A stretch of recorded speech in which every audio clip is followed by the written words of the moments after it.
Le collectif antinucléaire des Bouches-du-Rhône vous présente sa demi-heure radioactive de contre-propagande sur le nucléaire.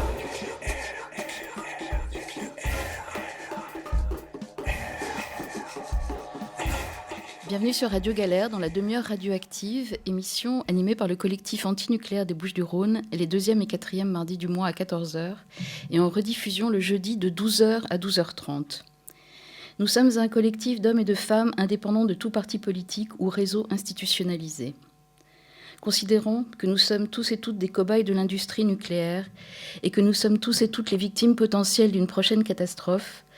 Nous pensons que nous n'avons d'autre choix que de nous informer et d'agir. C'est ce que nous nous efforçons de faire ici. C'est avec un grand plaisir que nous recevons aujourd'hui Cézine Topçu, historienne et sociologue des sciences, chargée de recherche au CNRS et auteure de l'ouvrage intitulé « La France nucléaire, l'art de gouverner une technologie contestée », paru tout récemment en septembre 2013 aux éditions du Seuil. Bonjour Cézine Topçu. Bonjour. Merci d'être avec nous. Merci de m'avoir invitée. Votre ouvrage analyse 40 années de rapports de force et d'interaction entre l'État français, sa politique électronucléaire et les acteurs critiques envers cette industrie. Alors, vous décrivez de façon tout à fait passionnante la panoplie de moyens utilisés par l'État et le lobby nucléaire pour faire accepter cette industrie. Et comment l'État et le lobby nucléaire gouvernent contre la critique, mais aussi par cette critique. Il s'agit, selon les époques, d'ignorer la contestation, de la dénigrer, de la réprimer, de la phagocyter, de l'intégrer, de l'institutionnaliser, ou voire même d'en faire des partenaires de dialogue. Alors tout ceci s'opère également à grand renfort de plans de communication, et avec l'aide d'équipes intégrées de sociologues, de psychologues, de linguistes. En une demi-heure, il nous est bien entendu impossible d'aborder tous les thèmes de votre ouvrage, très complet, mais il nous a paru intéressant de nous concentrer sur 3 grands moments de l'histoire de la France nucléaire et synthétiquement d'essayer de tenter de comprendre les stratégies qui sont mises en œuvre par le lobby nucléaire face à ses détracteurs, mais aussi, on va le voir, face à la catastrophe nucléaire, en particulier celle de Tchernobyl.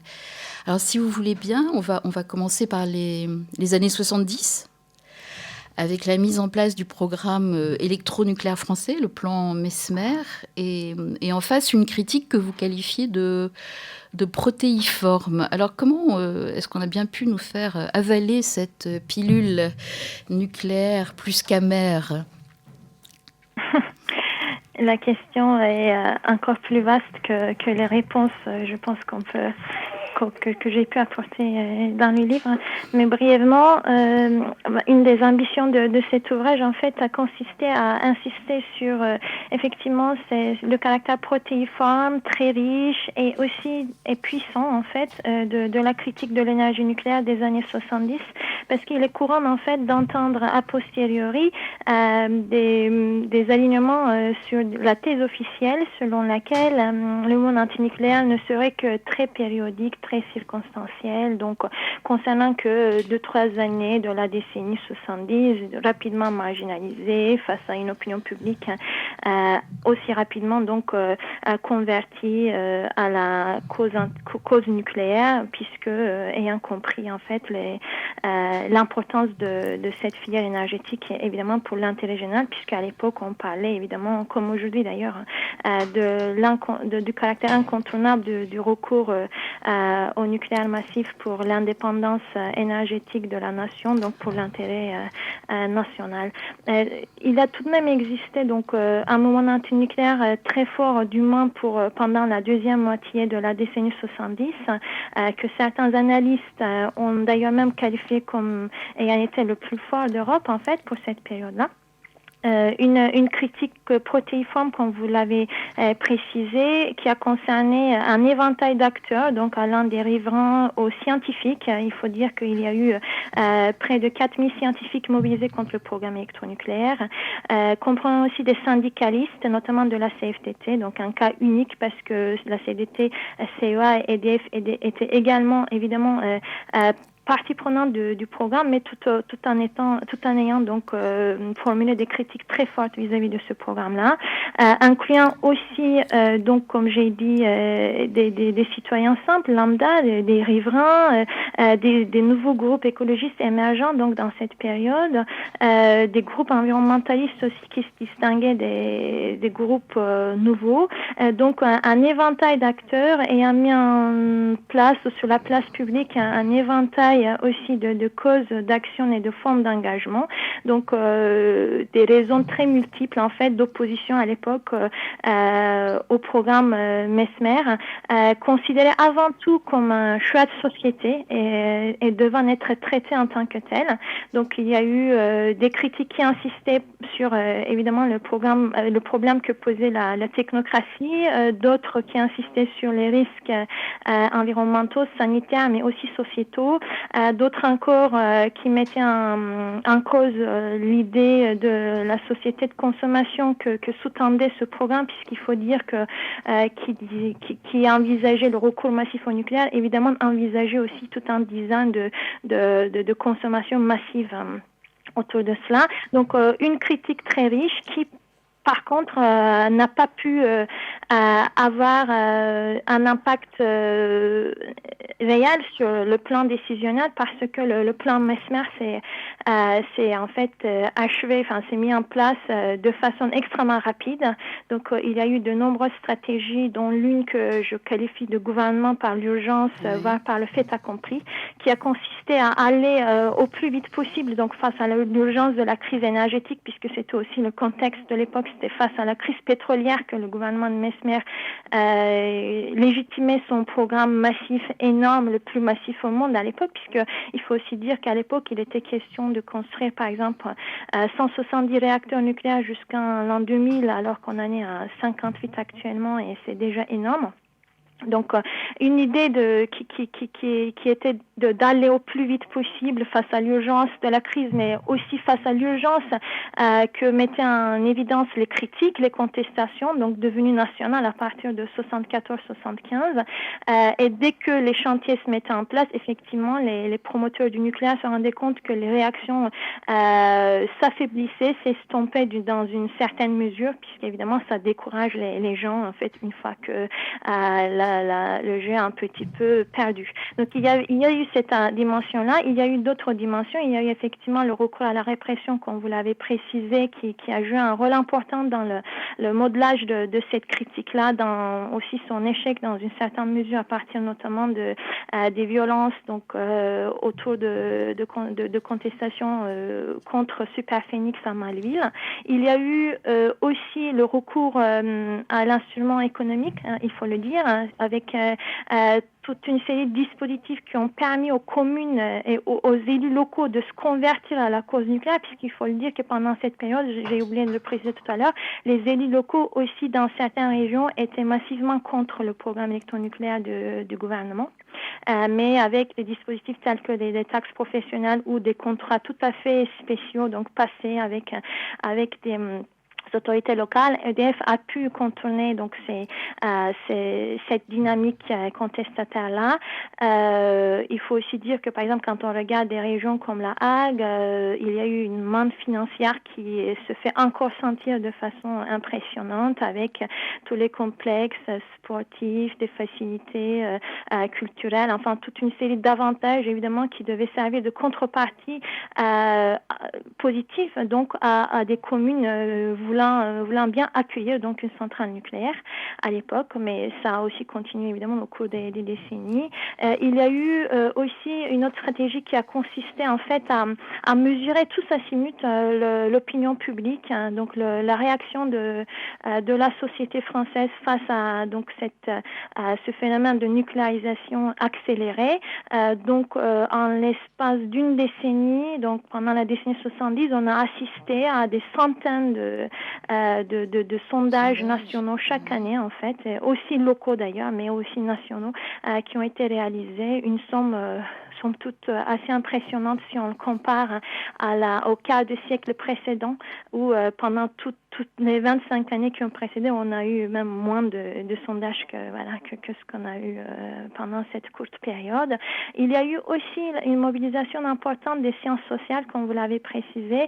On a notamment assisté en fait à une professionnalisation des formes d'études et de contrôle donc de la critique et de l'opinion publique de la part de l'exploitant, notamment d'EDF, qui pour cela a mis donc en place des moyens importants donc de recherche, d'enquête auprès des contestataires, auprès des groupes donc critiques, écologistes, des ONG émergentes de l'époque, pour d'une part comprendre ce qui se passait parce que c'était tout de même un phénomène nouveau, inouï par rapport à ce qui s'était observé dans les décennies précédentes, où l'État avait notamment dû affronter une critique de l'armement, mais pas tellement de la critique des centrales nucléaires ou de l'atome pour la paix, comme on dit. Donc voilà, il a fallu d'abord comprendre cela, puis ensuite aussi bien sûr agir sur ce phénomène-là, d'une certaine façon d'abord donc mettant, si on peut dire, dans une catégorie tout à fait figée en fait la figure de l'antinucléaire ou de contestataire ou de l'écologiste, qui était réduit à vrai dire par la plupart des études institutionnalisées donc issues des organismes nucléaires à une figure presque caricaturale de écolo chevelu, oui. Tout à fait anti-énergie, anti-croissance, anti-science, néo-malthusien, et donc une figure qui a pu très facilement être mise comme étant mise en avant comme étant marginale par rapport à l'opinion publique française qui, elle, serait donc celle que les organismes nucléaires se sont donné le devoir de protéger face à la contagion de cette donc figure écologiste, arriériste et non bien pensante pour l'intérêt général du pays. Donc il y a eu toute une série comme ça évidemment d'instruments de gouvernement de l'espace public et de la critique qui ont joué un rôle entre autres dans le non-aboutissement d'un combat devenu national en France, donc contre notamment une nucléarisation massive en fait. Il faut dire aussi que cette critique hétérogène n'a pas dans son ensemble porté forcément sur une opposition frontale à l'énergie nucléaire, mais avant tout sur l'idée que un programme aussi massif était extrêmement prématuré et il fallait aussi réfléchir. Donc certains contestataires ont pu aussi avoir ce positionnement-là qui finalement donc a pu être contrecarré assez facilement par le fait que les centrales ont vu le jour très rapidement, puisqu'on a eu à peu près 6-7 réacteurs construits donc par an à partir de 1974. Voilà, donc ça c'est le gouvernement par l'urgence. Hein. Et il y a eu un moment évidemment charnière par rapport à la lutte antinucléaire en France, qui était donc en 1977 la manifestation de Creys-Malville, qui s'est soldée par un mort. Alors ça c'est un moment charnière. On va peut-être aborder le deuxième grand temps de cette histoire nucléaire, c'est un tournant aussi en 1981 avec la victoire de la gauche, hein, avec l'élection de François Mitterrand, qui avait lui promis durant sa campagne un débat national et un référendum. Et une fois élu, qui a mis en place un schéma tout à fait différent, que vous décrivez globalement, mais on va peut-être préciser, par le fait de faire entrer la critique dans le système, ou un chapitre qui s'intitule « Le gouvernement de la critique sous l'atome socialiste, les prémices d'une institutionnalisation ». Alors on va peut-être voir un petit peu comment ça s'est opéré, ça, durant en tout cas entre l'élection de François Mitterrand et avant Tchernobyl, pour faire... Ouais. En fait, qu'il faut dire d'abord, c'est qu'il y a eu donc ce qu'on peut appeler aisément une récupération des votes écologistes, donc de la part du Parti socialiste dans cette période préélectorale. Il faut dire qu'à partir de 77-78, le Parti socialiste en fait se convertit plus ou moins, avec toujours des divergences en son sein face à la question nucléaire, mais s'est converti plus ou moins à la cause écologiste et antinucléaire, avec des figures comme Paul Quilès qui a apporté en fait la responsabilité de la préparation d'un programme énergétique alternatif donc lors de cette campagne préélectorale, et qui a pu en fait mettre de son côté, faire des alliances avec un bon nombre de syndicalistes, de scientifiques, d'économistes critiques donc du plan Mesmer. Et en fait, c'est une dynamique qui finalement a suscité un espoir important, même très important au sein du mouvement antinucléaire français, d'autant plus qu'entre-temps, il y a eu l'accident de 3 Mile Island en 1979. Il y a eu une pétition nationale donc demandant un débat national sur l'énergie, sur le choix nucléaire, pétition signée par les principaux responsables du Parti socialiste, dont François Mitterrand. Il faut dire que c'est aussi la scission en fait, au moment des scissions entre le PS et le Parti communiste. Donc le PS en fait s'émancipe de ce volet handicapant, donc, puisque le Parti communiste a toujours été pro-nucléaire, pour donc se convertir plus ou moins vers cette cause antinucléaire-là. Il y a eu toute cette période-là donc de pré-alliance, proto-alliance ou d'alliance préparée, puis hop, donc arrive la victoire attendue, et aussi une énorme déception, parce que aussi vite arrivé, Mitterrand en fait a renoncé à la quasi-totalité de ses promesses préélectorales. Donc dans la campagne électorale, il était question, comme vous l'avez précisé, d'un débat national suivi d'un référendum. Il était question aussi d'arrêter le projet de ce générateur donc de Superphénix. Il était question d'ailleurs de ne pas donner suite donc au projet d'extension de l'usine de La Hague qui était destiné au retraitement des déchets étrangers donc à La Hague. Et il était même question d'un moratoire en fait pour toute nouvelle construction de centrales nucléaires. Et dès qu'il arrive au pouvoir, en fait, Mitterrand assez rapidement met fin à ses promesses. Par exemple, le débat national qui devait être suivi d'un référendum va se transformer en un débat parlementaire qui va avant tout en fait permettre d'entériner le choix nucléaire. Le projet Superphénix n'est pas arrêté. L'extension de l'usine de La Hague est signée aussi vite. Considérant que c'était quand même une opportunité importante sur un plan économique. Et puis, concernant la construction des centrales, la vitesse de construction des centrales nucléaires n'a pas subi de modification. Presque à la même vitesse, ça a continué pendant des années qui ont suivi donc la victoire de Mitterrand. Il y a eu juste l'exception de Plogoff, le site de Plogoff auquel le gouvernement a renoncé, puisque c'était une quasi-guerre pratiquement civile en fait à Plogoff à cette période-là. Il y a eu énormément de contestations sur place. Donc d'une certaine façon, le Parti socialiste était obligé de donner le gage de Plogoff pour ensuite rebondir encore mieux donc sur d'autres sites pour la construction donc du programme massif. Donc il y a eu cette dynamique-là qui en même temps s'est soldée par ce que j'appelle une institutionnalisation effectivement des acteurs critiques, parce que même s'il y a eu ce revirement de la plupart des promesses du Parti socialiste, en fait une bonne partie des acteurs contestataires se sont retrouvés presque sans repère une fois que en fait le gouvernement de droite était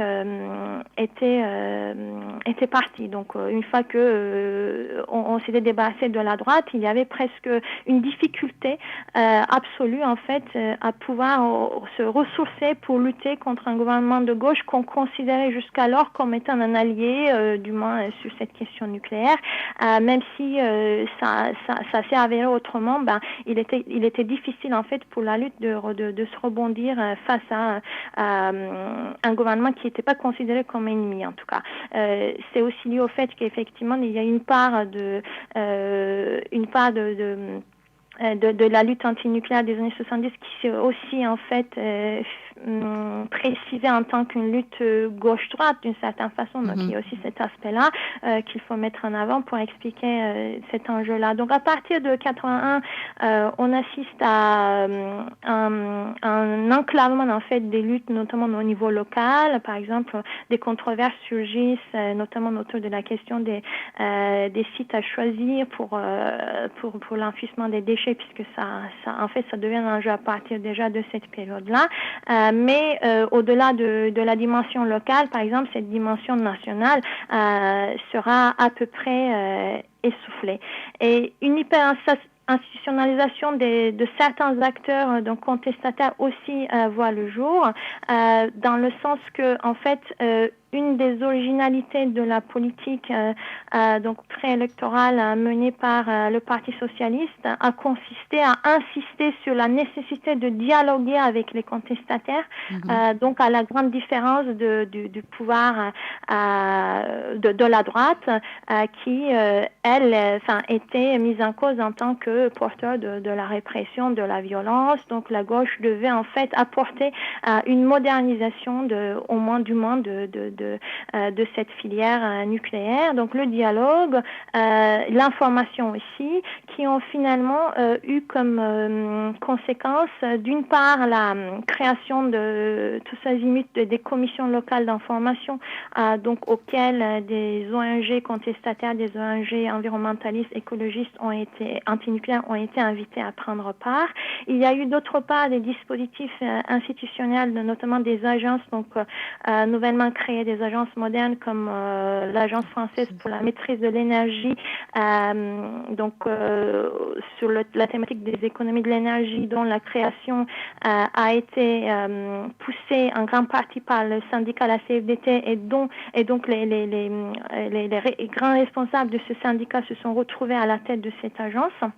Donc il y a eu comme ça l'ouverture d'espaces, soit donc fortement institutionnels comme celui pour l'agence française pour la maîtrise de l'énergie, ou d'autres espaces donc interinstitutionnels type commission locale d'information, où les acteurs critiques sont invités. Il y a eu aussi encore d'autres types de dispositifs type commission Castan, qui est considéré comme le premier comité d'expertise pluraliste. À l'époque, c'était destiné à donc étudier la question de la gestion des déchets radioactifs. Et donc là encore, on a assisté à des premières inclusions d'acteurs contestataires, notamment du GSCEN, Groupement de scientifiques pour l'information sur l'énergie nucléaire, mais aussi de la part de la CFDT, donc des experts désormais reconnus, des contre-experts désormais reconnus en tant que tels, issus du mouvement antinucléaire, qui sont invités par donc le pouvoir à prendre part à la bonne gestion de l'énergie nucléaire. Donc une première vague d'institutionnalisation a eu lieu dans ce cadre-là. Mais attention, qui dit l'institutionnalisation ne dit pas forcément que le jeu était d'emblée perdu, en fait, puisque, par exemple, dans le cas de l'Agence française pour la maîtrise de l'énergie, les syndicalistes qui en ont pris la responsabilité ont pu ouvrir un espace d'émancipation à l'intérieur donc des institutions, au sein d'une institution donc, mais que par exemple ce pouvoir-là, ils ont dû l'abandonner assez vite puisqu'ils sont rapidement devenus gênants, etc. Donc il y a eu des dynamiques croisées, mais en tout cas une intégration effectivement aussi des acteurs, d'une partie des acteurs contestataires, notamment ceux qui étaient jugés les plus rationnels, les plus scientifiques, les plus experts, puisque les plus légitimes à parler avec les experts officiels. Donc ils ont été invités à prendre part à la co-gestion d'une certaine façon des risques de l'énergie nucléaire. Vous dites que ce processus, je vous cite un peu, entraîner la modération de la critique, étant donné qu'il est plus difficile de dénoncer l'énergie nucléaire de l'intérieur des institutions que de l'extérieur. Il peut également contribuer à brouiller les frontières, pro versus anti, entre des acteurs en conflit au fur et à mesure que ceux-ci interagissent, voire à transformer la perception que les uns avaient des autres jusqu'alors. Alors dans ce contexte se produit l'impossible, c'est-à-dire la catastrophe de Tchernobyl en 1986. Et alors après, le gouvernement, par l'urgence, le gouvernement par l'institutionnalisation, on arrive au gouvernement par le secret, qui va c'est encore la France se distingue encore une fois en niant les conséquences de Tchernobyl. On se souvient évidemment du fameux nuage qui s'est arrêté à la frontière. Et pourtant, même dans ce contexte, on sent qu'il n'y a pas de mobilisation en France, il n'y a pas de véritable mobilisation, il n'y a pas vraiment de remise en cause du nucléaire. Vous parlez d'un corps social anesthésié, donc pas d'opposition frontale. Alors, comment est-ce que le lobby nucléaire, l'État, le gouvernement gère ces situations post-catastrophe ? On peut parler de Tchernobyl, on peut aussi évoquer Fukushima rapidement. Malheureusement, il nous reste 5 minutes, mais je sais que c'est très court pour un sujet pareil. Mais est-ce qu'on peut essayer de dire comment la banalisation en fait des conséquences d'une catastrophe se met en place ? Déjà, entre la gestion post-catastrophe 1-86 et celle qu'on a observée en 2011, il n'y a rien à voir. Il n'y a pas de... c'est noir et blanc, en fait, en termes d'information du public, en termes de communication, politique communicationnelle, je pense. En fait, en 86, on a effectivement assisté à l'apogée de cette politique par le secret qu'on a, en fait, observé tout au long de la décennie 70. C'était le secret absolu, en fait, ça on n'a pas dit tout à l'heure, mais tout au long de la décennie, qui avait poussé les acteurs critiques d'ailleurs à insister précisément sur la nécessité de contrer la propagande de l'État, donc de créer des informations, une contre-information, des contre-expertises, etc. Donc c'était presque ridicule en fait le recours, l'ampleur du recours au secret pendant cette période-là, et ce ridicule va être encore plus poussé en 86 par ce qu'on connaît, je ne vais pas reprendre puisqu'on n'a pas trop le temps, mais effectivement une sorte de singularité française qui se dessine par ce recours absolu au secret en 86, qui finalement ne va pas en même temps provoquer des réactions massives formulées sous forme d'une opposition frontale au choix nucléaire, mais plutôt formulées sous forme d'une demande, d'une revendication de la part des citoyens français, donc qui se considèrent aussi légitimes que d'autres nations à avoir une information juste et une protection donc appropriée en cas de catastrophe. Et c'est là que, par exemple, sous une forme ironique, bien sûr, j'ai pu dire dans ce chapitre que bon, peut-être que même Pierre Pellegrin, paradoxalement, a pu sauver la filière nucléaire, puisqu'en insistant outre mesure sur le secret et en le mobilisant outre mesure, en fait, finalement, il y a eu, l'État a pu réussir à cadrer d'une certaine façon l'étendue de la critique, et puis surtout la façon dont la critique s'est formulée. Donc, surtout autour des questions d'information et d'expertise, ça s'est formulé dans cette période d'après catastrophe de Tchernobyl. Après l'accident de Fukushima, on a assisté à une dynamique différente. On n'a pas eu ce recours accru au secret. Au contraire, dès le départ, il y a eu comme une sorte de volonté consensuelle pour être transparent, pour donc informer les Français avec des mesures, avec énormément de chiffres. Enfin, on a eu quand même une information abondante, contrairement à ce qu'on a eu en 86.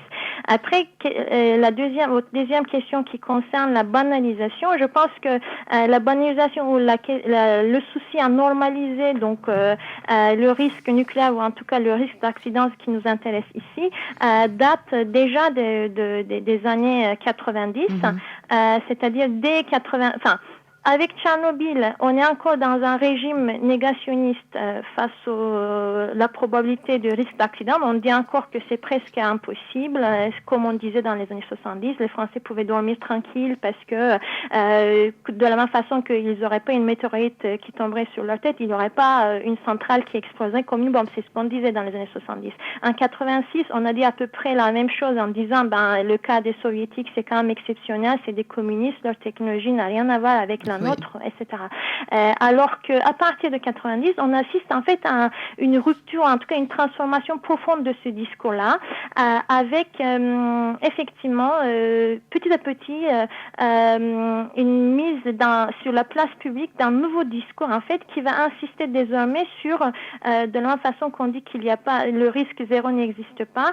Cette fois, on va insister sur le fait que on est entré dans une société du risque. Vous voyez, avec le changement climatique, c'est le cas. Il faut qu'on s'adapte au changement climatique. De la même façon, il faut s'adapter en fait, d'une certaine façon, à l'idée qu'il y a aussi le risque radioactif parmi d'autres, parmi nous, et il faut apprendre à d'une certaine façon vivre avec. Et cette idée-là, en fait, qui donc s'amorce à partir des années 90 dans les milieux gestionnaires, va petit à petit être amplifiée autour notamment de l'épineuse question de la réhabilitation des territoires contaminés de Biélorussie, puisque c'est à partir du milieu des années 90, effectivement, que au niveau international, comme au niveau des pays comme la Biélorussie et l'Ukraine notamment, on se rend compte qu'il est presque impossible en fait de prétendre un retour à la normale en cas de contamination de longue durée, puisque les compensations promises coûtent énormément cher et même physiquement c'est presque impossible. Donc en fait à partir de là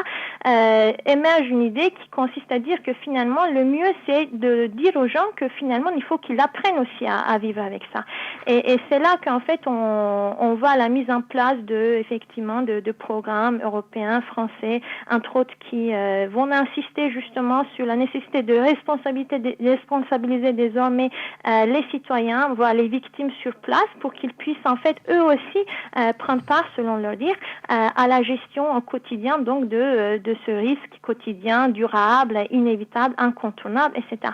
Et c'est là qu'effectivement en France, parallèlement, on assiste par exemple pour la première fois à une insistance sur le fait que désormais les citoyens français peuvent trouver, c'est à partir de 96 ça, de l'iode stable par exemple dans les pharmacies en cas de nécessité, donc notamment dans des communes voisinant des centrales nucléaires. On assiste à la multiplication des simulations d'accidents dans les écoles. On assiste aussi à ce discours-là, donc très nouveau pendant cette période, mais qui va devenir tout à fait récurrent après, qui consiste à dire de la part de des experts publics, que donc un accident nucléaire grave n'est pas exclu en France. C'est ce qu'on a vu aussi, donc précisément après l'accident de Fukushima. Tout de suite, on nous a dit que même s'il faut imaginer l'inimaginable, même si effectivement on va tout faire pour renforcer la sécurité des centrales nucléaires françaises, il faut aussi admettre qu'un accident grave n'est pas exclu en France. C'est toujours ce qu'on dit, en fait, ce qu'on nous dit depuis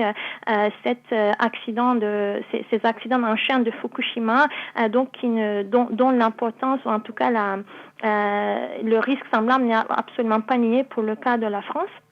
Et d'autant plus que même, on peut dire, par exemple, à la veille de la conférence environnementale, on a assisté à pas de plus encore dans l'importance de ce discours, en fait, dans le renforcement de ce discours, de la part notamment du président de l'autorité de sûreté nucléaire, qui a pu dire en septembre 2013, à la veille de la conférence environnementale, que non seulement qu'il y a un risque d'accident grave de type Fukushima, mais en plus qu'il faut qu'on se prépare à la possibilité d'avoir des accidents intervenus simultanément sur 5 à 10 réacteurs français, étant donné que les réacteurs sont standardisés et que donc il faut qu'on soit prêt à de telles défaillances, non pas seulement sur un site, mais sur plusieurs sites à la fois. Et il ajoutait que donc il n'y avait pas de problème qu'à Fessenheim, mais qu'il y a aussi des problèmes à Tricastin, il y a aussi des problèmes à Blaye, entre autres. Donc effectivement, il y a une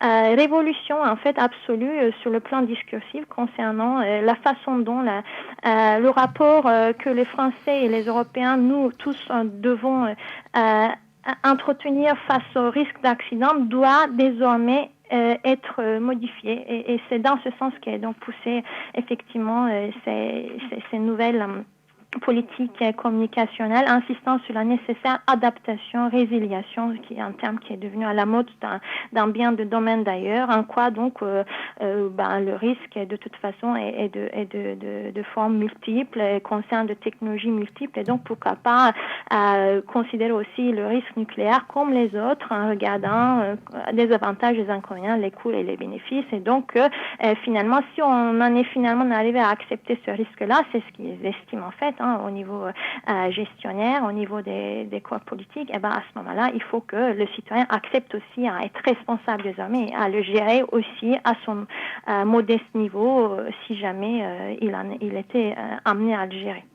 Voilà, on est vraiment arrivé à la fin de l'émission. Bon, nous ici, c'est un peu notre dada, j'allais dire, de s'inquiéter vraiment de cette association des futures victimes ou des victimes potentielles que nous sommes tous aux conséquences sanitaires et sociales. C'est cette espèce de cogestion qui